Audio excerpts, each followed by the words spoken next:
Hello दोस्तों, concept classes में आपका स्वागत है। फिर से आप लोगों के बीच एक बेहतरीन सा ट्रिक लेकर आए हैं जो कि भोजपुरी गाना से संबंधित है।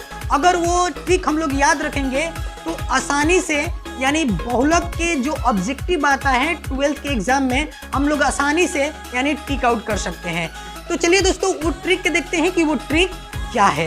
यहाँ पे देखिए, एक गोरी तोहर लाल घाघरा करावे मार झगड़ा। ट्रिक क्या है? एक गोरी तोहर लाल घाघरा करावे मार झगड़ा। याद रखेंगे ए से एक्राइलोनाइट्राइल या इसको ऑर्लॉन बोलते हैं। ठीक है, ये किसका बहुलक होता है? तो याद रहेगा पॉली एक्राइलोनाइट्राइल का, यानी बीबीआई, एकदम बीबीआई क्वेश्चन है। ठीक है, हर एक साल एग्जाम में यहां से 2 नंबर का यानी ऑब्जेक्टिव आता ही तो आता है। तो दूसरा देखते हैं, गोरी से हम लोग याद रखेंगे ग्लिपडाल। तो ग्लिपडाल जो होता है ये किसका मोनोमर्स होता है? तो याद रखेंगे एथिलीन तथा ग्लाइकॉन का। याद रहेगा किसका बहुलक होता है? एथिलीन तथा ग्लाइकॉल का। तुहार का मतलब क्या होता है? टेफ्लॉन। तुहार के याद रखिएगा टेफ्लॉन। तो टेफ्लॉन किसका मोनोमर्स होता है? तो याद रखेंगे टेट्राफ्लोरोएथीन का। किसका मोनोमर्स होता है? टेट्राफ्लोरोएथीन का। उसके बाद यहाँ पे लाल से याद रखेंगे लेक्सॉन।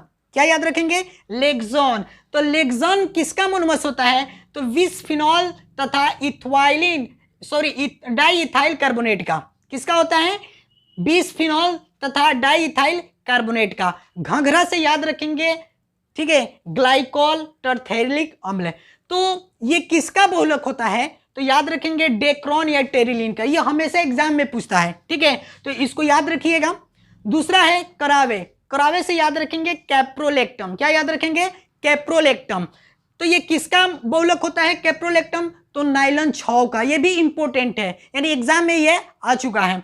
दूसरा ना, उसके बाद हम लोग कहें मार झगड़ा। तो मार झगड़ा से याद रखेंगे मेलामाइन। ये भी इंपॉर्टेंट है, बहुत बार एग्जाम में पूछ दिया है। तो मेलामाइन किसका मोनोमर्स होता है? तो याद रखेंगे मेलामाइन तथा फॉर्मल्डिहाइड का मोनोमर्स होता है। तो अगर ये ट्रिक याद रखेंगे तो आसानी से बहुलक से संबंधित जो बिहार बोर्ड में यानी क्वेश्चन आता है, यानी ये ट्रिक याद रखेंगे, जैसे एक गोरी तोहर लाल घाघरा करावे मार झगड़ा, तो हम लोग आसानी से ऑब्जेक्टिव को टिक आउट कर सकते हैं। ऐसे वीडियो देखने के लिए मेरे चैनल को सब्सक्राइब कीजिए और बेल आइकन को दबाइए। तो चलिए दोस्तों, आज के लिए इतना ही काफी। फिर कल मिलते हैं। Bye bye, take care.